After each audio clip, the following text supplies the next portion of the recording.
আপনার সন্তানকে অভাব শেখান।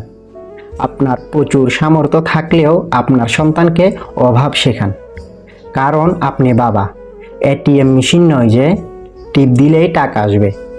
আপনি মা, ঘষা দেয়া প্রদীপের দৈত্য নয় যে যা চাইবে তাই সন্তানের সামনে হাজির করবেন।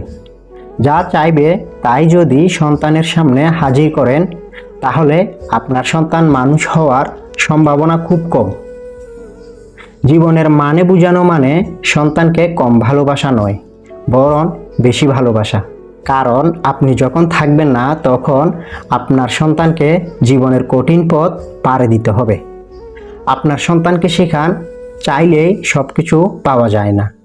কষ্টের মাধ্যমে অর্জিত জিনিসের মূল্য বুঝান এবং উদাহরণস্বরূপ ক্ষুধার্ত অসহায়দের গল্প শোনান। অভাবকে ভালোবাসতে হয়, এতে স্বভাবটাও ভালো হয়।